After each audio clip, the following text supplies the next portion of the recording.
Weekly Neutralizer News Report. Magandang araw Pilipinas! Kasama ang mga Neutralizer Aguila Troopers, aming ihatid ang mga balita mula sa isang linggong kaganapan sa 73rd Infantry Neutralizer Battalion, 10th Infantry Aguila Division, Philippine Army. Ako si Aguila Trooper J. Garcinila. Tutok na sa Neutralizer News Report. Weekly Neutralizer News Report. Headlines. Pamamahagi ng starter toolkits para sa 23 scholar ng TESDA Davao Occidental at Araw ng Mga Puso ipinagdiriwang ng kasundaluhan ng 73rd IB sa pamamagitan ng pamimigay ng bulaklak. Masayang nakatanggap at nabinipisyuhan ang mga 23 TESDA scholars sa Barangay Tanuman, Jose Abad Santos, Davao Occidental. Aguila Trooper Johnson Militado para sa detalye. Matagumpay na nilahukan ng kasundaluhan ng 73rd IB ang distribution of starter toolkits para sa 23 na mga scholarship beneficiaries of Race Organic Small Ruminants sa ilalim ng programa ng Special Training for Employment Program ng Technical and Skills Development Authority o TESDA Davao Occidental na ginanap sa Barangay Tanuman, Jose Abad Santos, Davao Occidental.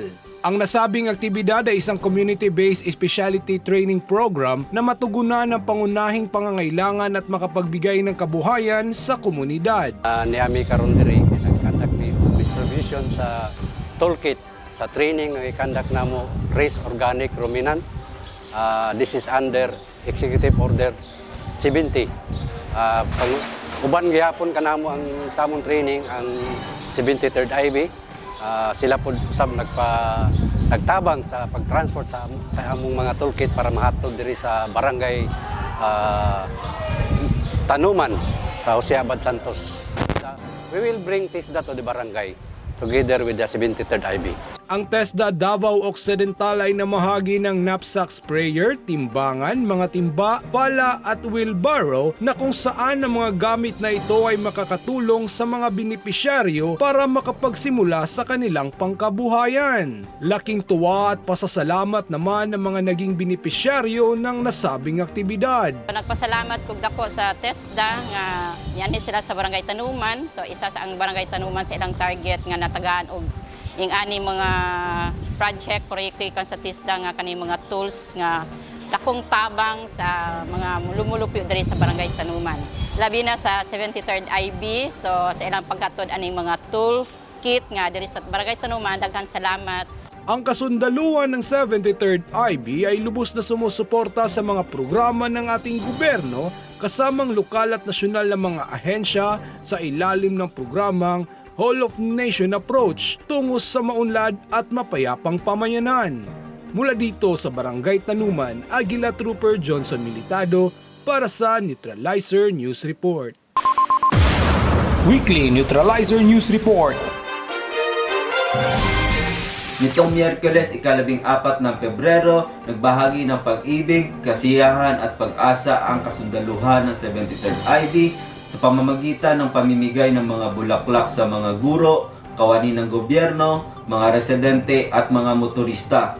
Ito ay bilang pagdiriwang sa Araw ng Mga Puso at pagpapasalamat sa kanilang pakikiisa bilang katuwang ng mga kasundaluhan sa pagpalaganap ng kapayapaan at progreso sa nasabing bayan.